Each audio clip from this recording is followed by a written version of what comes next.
C'est le thème d'un film qui sort ces jours-ci, le 16 décembre.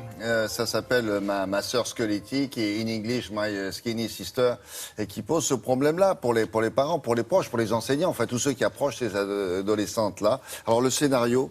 Alors, en 2 mots, c'est l'histoire, d'abord c'est un film suédois et c'est l'histoire d'une petite fille plutôt boulotte, pas sportive, mais qui est en admiration devant sa grande sœur de 16 ans, qui est très belle, qui fait des prouesses en patinage artistique, puisqu'elle fait de la compétition. Et cette petite sœur va s'apercevoir assez vite que sa grande sœur ne mange presque plus, se fait vomir, et est devenue anorexique, mais elle promet à sa grande sœur de garder le secret, de ne rien dire aux parents, jusqu'au jour où elle va sentir vraiment que cette grande sœur est vraiment en grand danger. Et là, elle va révéler aux parents la vérité. Et ce qui est intéressant, c'est que ce film ressemble à la vraie vie. Et d'ailleurs, la réalisatrice, Sanna Lenken, s'est inspirée de sa propre histoire pour écrire ce film, puisqu'elle a été elle-même anorexique. Et pourquoi? Parce que vous l'avez dit, dans le film, comme dans la vie, les anorexiques cachent leur maladie. Elles ne disent rien. Et les parents, l'entourage, et dans ce film, pareil, les parents, l'entraîneur, le coach ne voient rien, ne dépistent pas les signes qui auraient pu alerter. Alors quels sont ces signes qui doivent alerter les proches? Comment prendre en charge dès le début cette maladie? Réponse avec une pédopsychiatre et évidemment quelques extraits de ce film.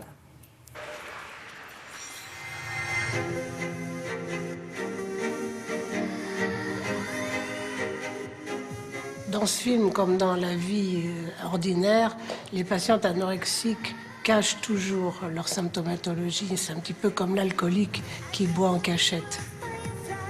Quelque part, chez l'anorexique, c'est un peu un déni. Je ne suis pas malade, mais en même temps, c'est pour pouvoir continuer dans leur comportement d'anorexique. Har det gott? Smakar det där då? Var det bra? Les frères et sœurs d'une jeune fille anorexique sont en effet parfois, comme dans le film, les premiers à découvrir la maladie, mais n'osent rien dire parce qu'il y a une espèce de complicité entre frères et sœurs. Mais en même temps, ils se sentent très coupables, finalement, quand ils voient leur sœur se dégrader. Du måste prata med mamma om allt. Nej, det ska jag inte.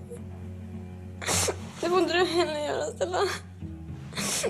Jag tar livet av mig om du berättar. Är det något, Katja? Säkert. Vad är det i salladen? Les parents devraient être alertés, non pas tant par la perte de poids qui généralement est peu visible, parce que les jeunes filles se mettent des épaisseurs de vêtements, mais ces jeunes filles évitent les repas en compagnie de leur famille, trient les aliments en éliminant les plus gras, les plus sucrés, etc. Et souvent aussi se précipitent aux toilettes à la fin des repas pris en famille, justement pour aller se faire vomir. Men Katja, nej. D'autres signes existent comme l'exercice physique excessif, mais souvent en cachette dans la chambre.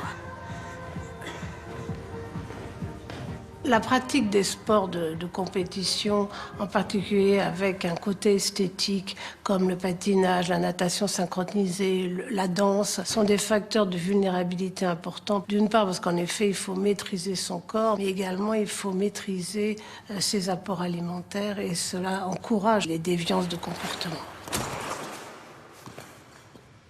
Det här är bara vanligt, rent vanligt vatten. Hjälp mig då!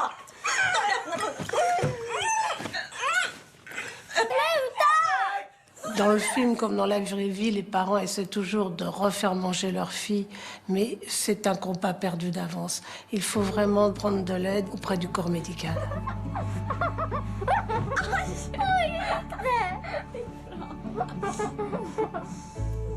Et il faut faire ça relativement vite ou Voilà, après on peut pas revenir arrière. On sait que pour vraiment avoir des chances de gagner contre cette maladie, il faut un repérage précoce et une consultation, enfin une prise en charge dans une consultation pluridisciplinaire pour que vraiment la jeune fille soit très très bien encadrée. Et donc sortie de ce film My Skinny Sister le 16 décembre. Merci beaucoup. La météo.